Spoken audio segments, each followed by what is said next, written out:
On this day, this holy day of Eid al-Adha, day of sacrifice, much Muslim blood is being shed in Burma as elsewhere. The difference in Burma is that the Muslims are not being murdered by other Muslims.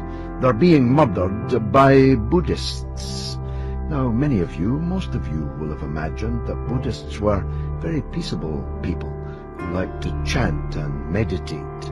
Well, maybe they do in many parts of the world, but that's not what they're doing in Burma, or Myanmar, as it is now called. I prefer Burma myself, because the Burmese fascism, chauvinism, xenophobia, which is fueling this massacre now of thousands of Rohingya people, that is the Muslim people in Burma, who once had a kingdom of their own and then became a province of Burma, who are Burmese people, whose ancestors go back for centuries in Burma, are being systematically, ethnically and religiously cleansed. And some of the pictures and the videos that I have seen today have been truly shocking. It's truly shocking when you see innocent people being murdered. For me, it's even more shocking when nobody gives a toss about it.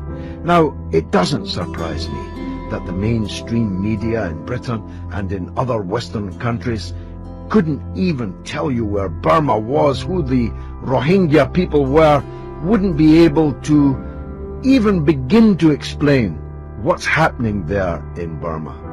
But there are two important distinctions here. The first is that Burma's chief politician is the former darling of The Guardian and liberals everywhere, Aung San Suu Kyi, a Nobel Peace Prize winner, no less. And she is the lipstick on the pig of Burmese fascism.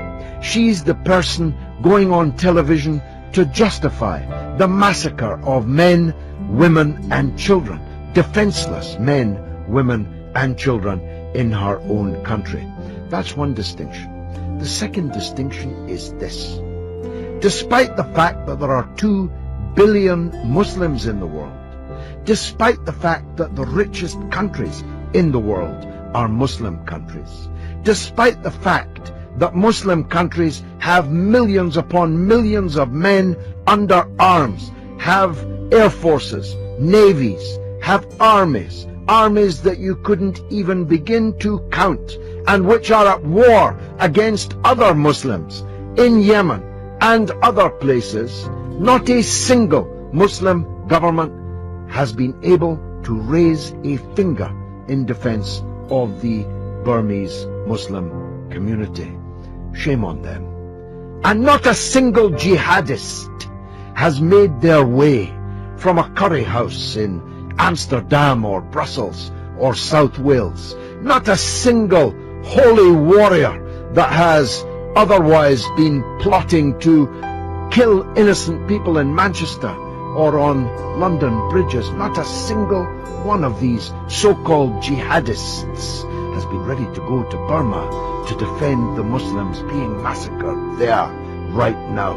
No, they prefer the murder of innocent people in Brussels and in Barcelona and in other parts of Europe, including our own. I'm disgusted by all of them. And I hope today, as Muslims celebrate this Eid, this holy festival, they just pause for a moment and ask themselves this question: how has it come to be that with all that wealth, with all those armies, the Muslims are so pathetically, inadequately, incompetently led that the Muslims in Burma just have to lie down by the side of the road and their life's blood pour into the gutter? Just ask yourselves that as you celebrate Eid this morning, this evening.